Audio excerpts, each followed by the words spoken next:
4 wins in a row now for the Celtics. A great win over the Clippers, and it happened because of the other guys and the defense. Plus, Jaylen Brown's cutting. Oh, you guys know how much I love cutting. And lessons for Joe Mazzulla out of this one.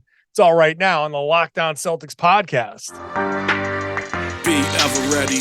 Recognize the city of champs. Boston, baby, we do what you can't. Locked on number 18, Tatum and Brown, J-team, step back. We gon' wet that and slay teams. Of course, the Celtics, who else could it be? Screaming like KG with the Larry O.B. Karalis above average, assessing the team status. Best daily pod, no cap, salary matching. Clutch like Bird the DJ, keep John on replay. Prime time, dapping up the truth on the sideline. Raining J's, how it started, raising banners, how we finished. Locked on Celtics pod, home of the winners. B. Hey there, welcome back to the Locked On Celtics podcast here on the Locked On Podcast Network, where it's your team every day. And I'm here for you every day with a free, fresh podcast, Monday through Friday, dropped directly to your device if you're a subscriber. So make sure you are one. And you can get this show wherever you get your podcasts, also on YouTube. Watch a show on YouTube, join a growing community of Celtics fans discussing the game, discussing the podcast in the comment section on the YouTube page. Thank you for making this show your first listen every day.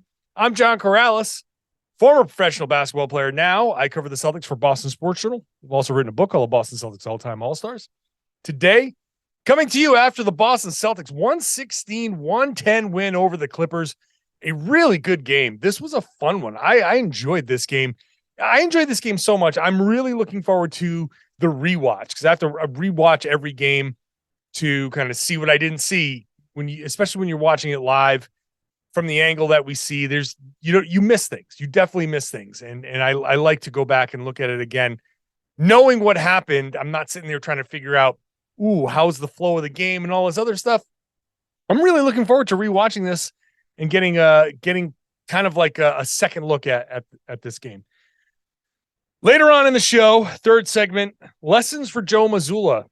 He did not coach in this game. Damon Stoudemire did for the second straight game. And there are a couple of things that stood out to me as, hey, whoa, maybe this could be something that Joe learns from.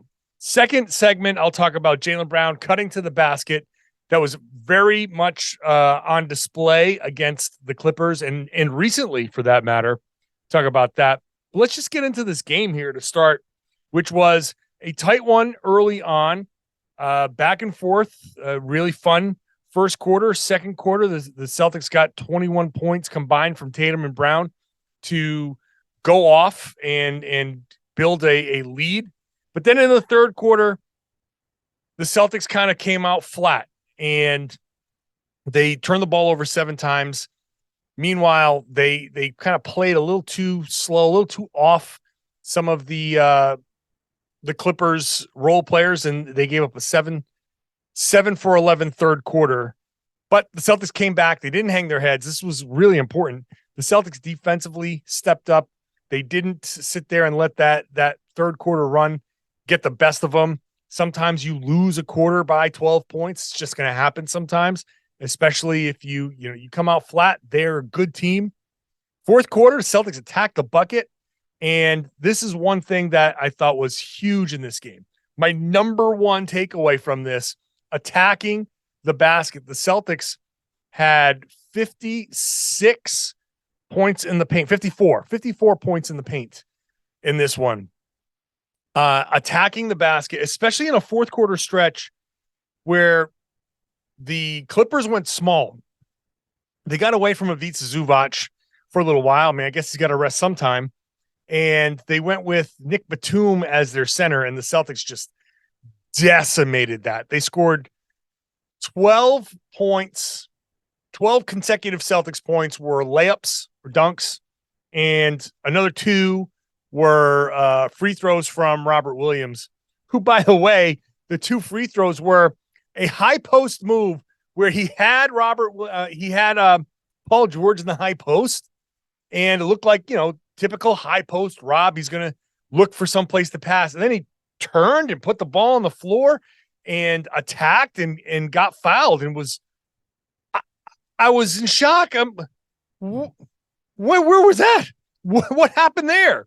And I had to ask him after the game about it.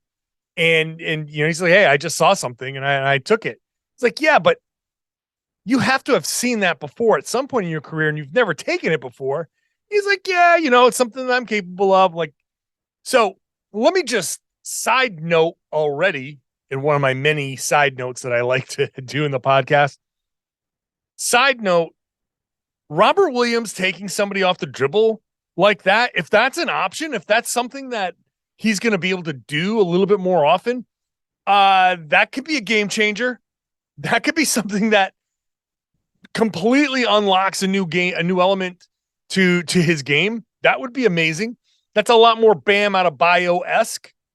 So, yeah, I want to see much more of that. But the Celtics getting to the rim in the fourth quarter is what turned this game around. Attacking, getting to the rim. The Celtics were able to win this game shooting 28.2% from three. Another bad shooting night. But very impressive that the Celtics have now had a couple of these bad shooting nights, but still have found ways to win. And win this game in a way where you almost didn't realize that they were shooting poorly. The Minnesota game is where they looked terrible. And the Houston game, they were missing a ton of shots early. But this game, you're like, okay, yeah, they're missing 3-pointers. But when I was thinking about Jaylen Brown's game, I looked down at the end of the game and I saw 0 for 8 from 3. I was like, really? That almost felt wrong because of the way he was playing. But JB, mid-range, attacking the basket. Again, that's going to be much more of that in the second segment. But mid-range master, my other aside, here's another one. Can we start the discussion of Jaylen Brown in the same conversation as the other mid-range master players in the NBA? Can we start that conversation? Because I haven't even checked what he's shooting in the mid-range after this game, but it's in the 50% range. And it's high enough where, okay, is he Kevin Durant? No. But can we start getting that? DeMar DeRozan gets all the love for being the mid-range guy. How about Jaylen Brown getting some love for that? He doesn't take as many in the mid-range, and that's fine. Maybe he should take a few more, but he is just deadly. He is unstoppable in the mid-range. Another big takeaway from this game, Marcus Smart. What a game from Marcus Smart. And here we go. I didn't even realize this looking at the box score. Team high, +10 on the game. And that sounds right. In 37 minutes, he was 17 points, 9 assists, 2 steals, a block, and 3 rebounds. Through the first 2.5 quarters, maybe not quite as much, but 2.5 quarters, let's say, they needed him to pass the ball. And he did a great job moving the ball. He had 9 assists through 2.5 quarters. He did a great job with the pace. The pace of the game was beautiful. It was exactly where the Celtics kind of wanted to be. The Celtics got up 91 shots, which, it's not like they only forced 12 turnovers. So it's not like they had 20-something turnovers to get a big number of shots. They just played at a good pace. Smart running off of makes. I mean, every time I see somebody run off a make, I think Tommy Heinsohn would be proud of this. Running off a make is just so great. And as Marcus said after the game, it's not, he didn't use the word demoralizing, but you're a team, you're the Clippers, and you get to the rim. Paul George lays it in, then they inbound it to Smart. Smart pushes it, and he gets a layup on the other end, like immediately.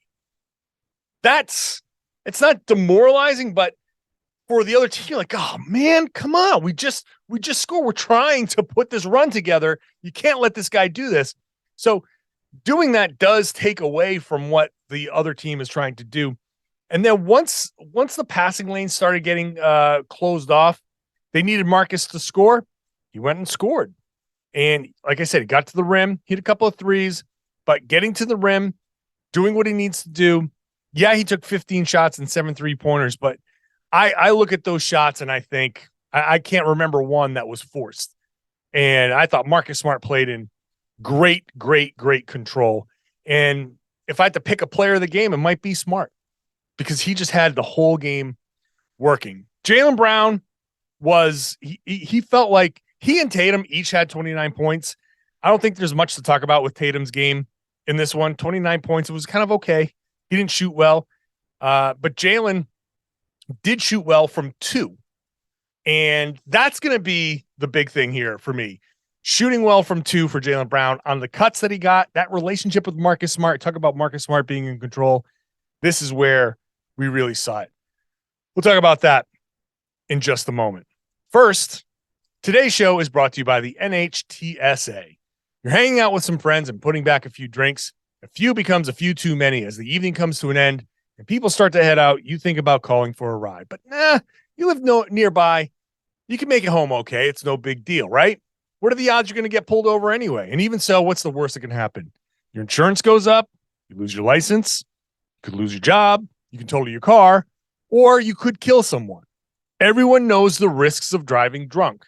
The results are tragic and often deadly, but that still doesn't stop everyone from getting behind the wheel while under the influence. And with New Year's coming right around the corner this weekend, this is super important. And police officers are out there right now looking for impaired drivers on our roads to save lives. So if you think you're okay to drive after a few drinks, please think again. Play it safe. Plan ahead. Get a ride. It only takes one mistake to change your life or someone else's forever. Drive sober or get pulled over. Thanks for making Locked On Celtics your first listen every day. How about making Locked On Sports Today your second listen? All the big stories from across the sports world. Local hosts, local experts, a show unlike anything else. It's going to make you look real smart around the water cooler. Check it out wherever you get your podcasts, even on YouTube. Hey, today's show is also brought to you by BetOnline. BetOnline has you covered this season with more props, odds, and lines than ever before. BetOnline is where the game starts. The Celtics got their win over the LA Clippers. The fourth quarter, Jaylen Brown put up 12, but what a nice contribution all across the board. 5 from Derek White, 5 from Marcus Smart, 6 from Robert Williams. Just good contributions across the board. Jayson Tatum was over 5 in the fourth quarter. He was quiet. Jaylen got it going early, but everyone else, I thought the other guys were very instrumental in finishing this off. Just a lot of good performances. The defense, got to give it up to the defense, man. The defense did a great job in this game. They doubled Kawhi Leonard. You had Kawhi shoot 11 for 16.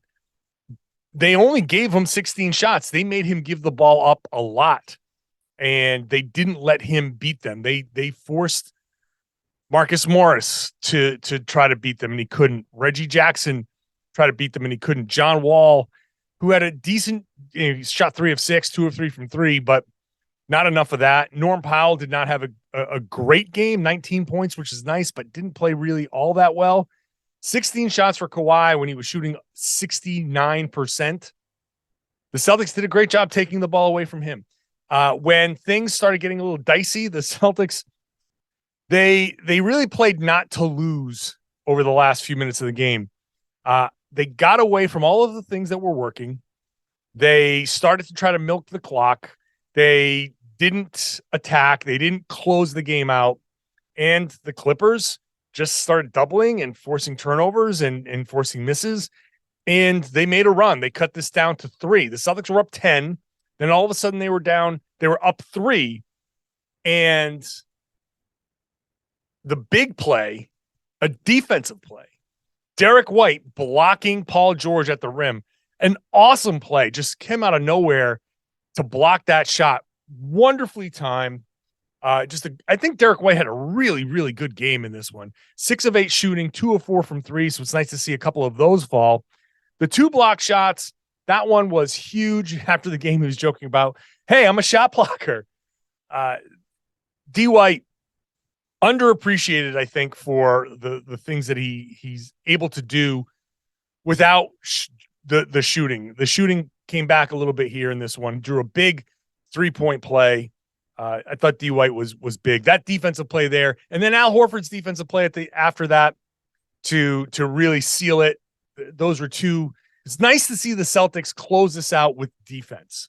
So I think things might be turning a little bit for the Celtics as far as maybe a little bit more defensive minded. Maybe that's because Rob is back. Maybe things are just starting to shift a little bit. Maybe their offense, they realize, hey, we can't shoot ourselves to the wins that like we used to before. And it's especially nice to see Jaylen Brown getting easy baskets. He was 0 for 8 from 3, which means he was 12 for 17. Wait, no.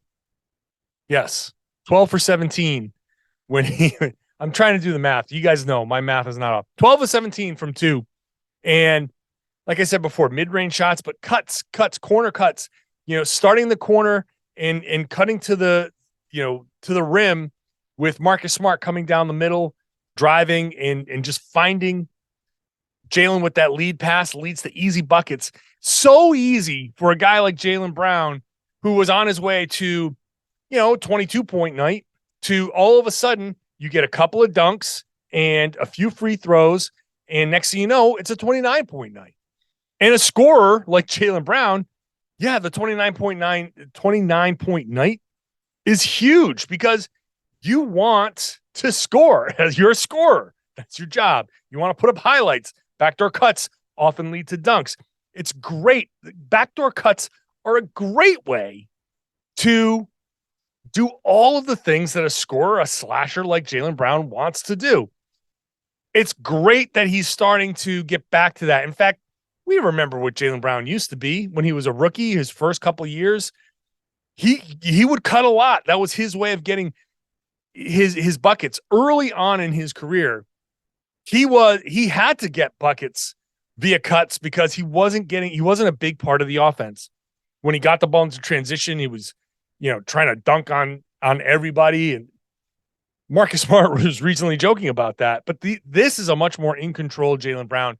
The cuts, especially in transition. I love that in transition, he's not flaring out to the corner. He's going, you can see him filling the lane, and then boom, he's making a beeline to the basket. And he knows that Smart's going to just drop that pass in the perfect spot and leave it right there for Jaylen to make the play. What does that do now for him? It's not just, hey, that adds 6 points, 8 points to his total. If a team is overplaying him so he doesn't get the ball on the perimeter and he cuts back door, then the other teams, the scouts, go back and they say, you can't overplay Jaylen Brown because he's going to burn you with cuts. You got to play off him a little bit. You got to respect the cut. Well, if you respect the cut, then he's just going to come up and get the ball on the perimeter. And if he's shooting from 3 and if he's hot from 3, he can bury a 3 on you. Or if he's hot from 3, he can catch it. You can overreact. He's going to drive by you. Or he's going to catch it and he's going to make a move and drive by you. That's the cuts now may eventually go away as teams say, okay, we've got to back off and not give him those cuts. But they will open things up for him on the perimeter. Because if a defense has to play off of him, he's just going to have that much more space. He's making life easier for himself. And this connection with Marcus Smart has assisted on he has 77 assists to Jaylen Brown. Marcus is averaging 7.4 assists per game. 2.4 are going to Jaylen Brown. So that's a pretty big chunk of his assists going to just that one player. And then 68 of his assists are going to Jayson Tatum. So most of his assists are going to that guy. Pretty easy to average a bunch of assists when you've got Tatum and Brown making buckets for you. So those cuts, that backdoor, that's just opening up a lot. I wrote about it on Boston Sports Journal, so I have a lot more in there. Damon Stoudemire is like, hey, look, man, when you're not shooting well, I want to see you do that. When you're not shooting well, getting to the rim, getting to the free throw line is a great way to make that basket look bigger. And then later on, your shots, will start to fall. Shots and start equal shart if you're not really paying attention to what you're saying. And that's what not cutting is like, and just relying on the 3-point shooting. You're sharting yourself. But by cutting and getting to the rim, you're getting good shots and you're going to get to the free throw line. Anyway, I think this is a good time for me to take a break and get back and talk about the lessons that Joe Mazzulla can learn from what Damon Stoudemire did. I thought there were a couple of really interesting things that come out of this game that go, okay, this is a learning opportunity for Joe Mazzulla. That is coming up in just a moment. First, today's show is brought to you by Rocket Money. If you're like me, you've probably got a bunch of subscriptions just kind of hanging out there that you don't even remember that you got, and the money's just coming out of your account. 2023 is around the corner. Being better with your money is one of the biggest New Year's resolutions. That's why you need Rocket Money, formerly known as Truebill. It's a personal finance app that finds and cancels your unwanted subscriptions, monitors your spending, and helps you lower your bills all in one place. 80% of people have subscriptions they forgot about. I'm one of those 80%. So go to Rocket Money. It will quickly and easily identify your subscriptions for you so you can stop paying for the ones that you don't want. It makes canceling subscriptions super easy because all you got to do is find the subscription you don't want. You press cancel. That means no waiting on the phone, no back and forth emails. You press cancel. They do the rest. Oh, so good. More than 3 million people have used Rocket Money. The average saving per person, $720 per year.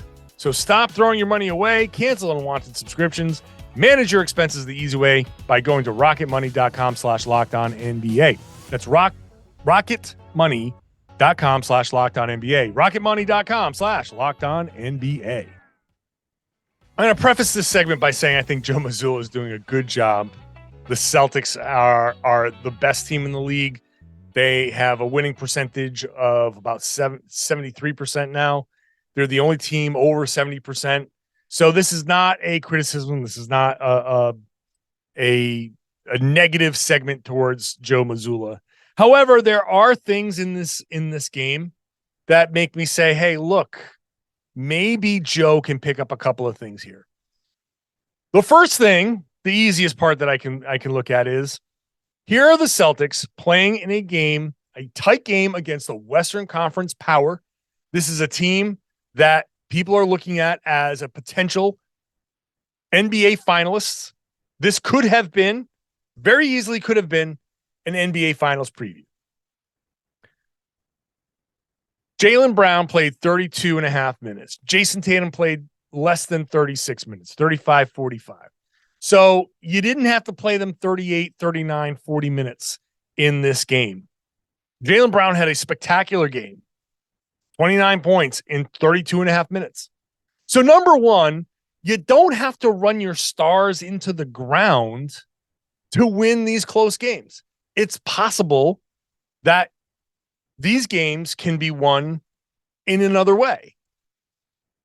And yeah, Derek White went for 37 minutes and Marcus Smart went for 37 minutes. Those guys were really, really good. They were playing well. It's okay to lean on those guys. It's okay every once in a while to lean on those guys. So my first thing is just be mindful of Tatum and Brown's minutes. That's something that I feel like Joe Mazzulla has leaned on them to win, which sure, they're great.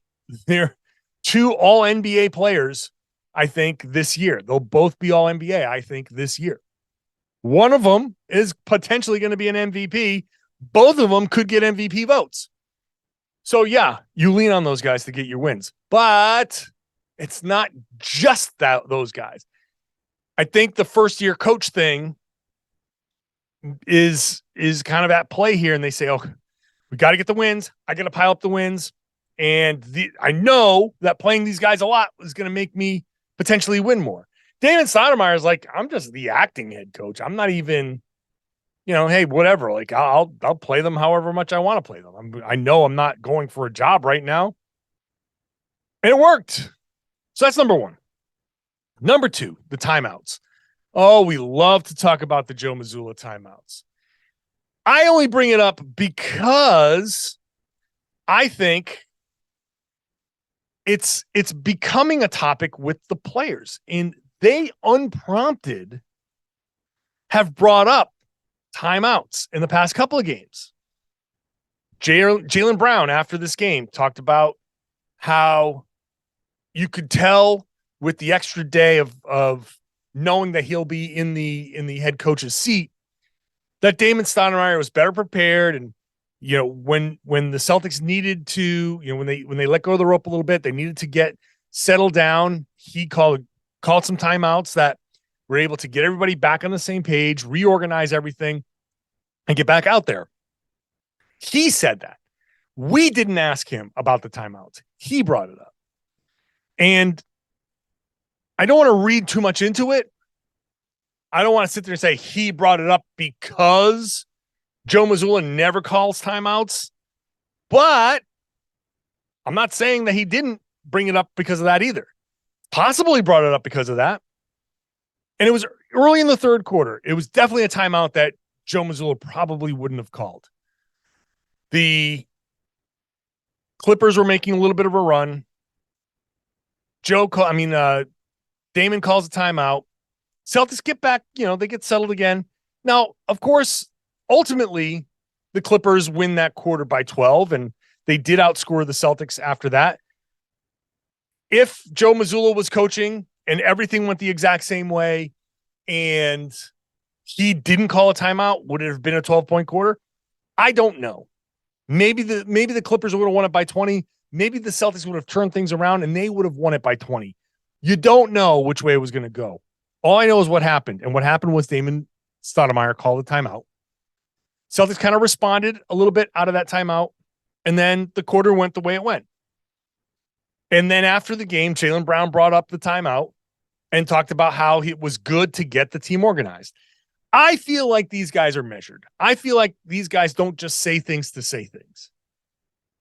So I do think that there's a lesson in there for Joe Mazzulla. They appreciate the trust and all of that stuff. However, the players are saying every once in a while we need a reorganization. Every once in a while we need to be reined in. Every once in a while we're going to let go of the rope, and it's good to have a timeout called. Now, Joe might sit there and say, hey, man, he called a timeout and still lost the quarter by 12, so that didn't really do anything. Okay. But the players are kind of asking for the timeouts. The players are saying they could use the timeouts. And we don't know what would have happened if he left that's the thing. We don't know what would have happened if he didn't call it. All we know is that he called it, and the Celtics did respond there in the moment. And then later on, it got away from them again. But I really feel like there is a lesson there that Joe Mazzulla just needs to tweak the strategy just a little bit. Every once in a while, the guys are going to be kind of, I think, out of sorts. And while I can understand the need to say, hey, I want these guys to figure it out on their own, every once in a while, you just need to bring them in. It's no different than it's no different than raising a kid sometimes. Sometimes a kid gets out of control and you just got to sit the kid down and be like, okay, you know what? Rein it in. All right. You understand? A little too loud, inside voice. And that's it. Sometimes a timeout is simply, hey guys, inside voice. Hey guys, how about attacking the basket a little bit more? And then let them go back out there and do that. It's okay. It's okay. It's okay for a coach to say, I'm going to call a timeout to reorganize these guys. I said this a million times when having this discussion.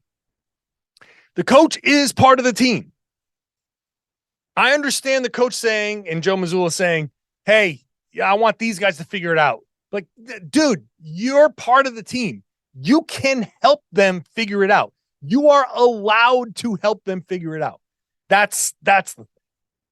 And so I think this lesson is there. And I think, I think Damon Stoudemire did the right thing. And I think the guys responded. Nice win for the Celtics. Really nice win. 4 wins in a row. Come out of this homestand after the 2 losses to Orlando and the loss to Indiana. You say, oh man, those were 3 games that you really want to get back. But at the same time, you could have said, hey, they could have lost to the Clippers. They could have lost to Milwaukee. And it's a 7-game homestand. You go 4-3. It's not ideal. You don't want to go 4-3 on a homestand. Could have said 5-2. All right. They could have certainly won 1 or 2 of those other games, but ultimately, I think they're better for it. I think the more they play now, the more it looks like that 5-game stretch was a blip. This is a nice little full circle because this was a revenge game against the Clippers. The Clippers were they lost to the Warriors. Okay. The Clippers was kind of a rough one because that was a 20-point loss.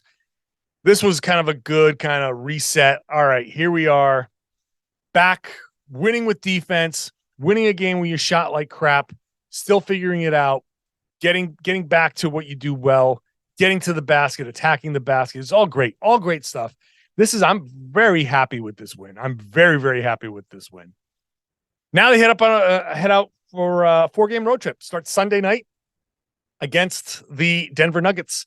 I will be in Dallas, but I will be covering the rest of this remotely. So subscribe. I will be here after all of these games. Subscribe wherever you get your podcasts. If you want to watch a show on YouTube, you can do that. Once again, we have a growing community in the comment section. People like to comment, talk about the games, talk about the podcast. So hop on in there as well. And if you are a subscriber, I'd love it if you shared the podcast, tell your friends and family and everybody that they should be listening to and watching the Locked On Celtics podcast here on the Locked On Podcast Network, your team every day.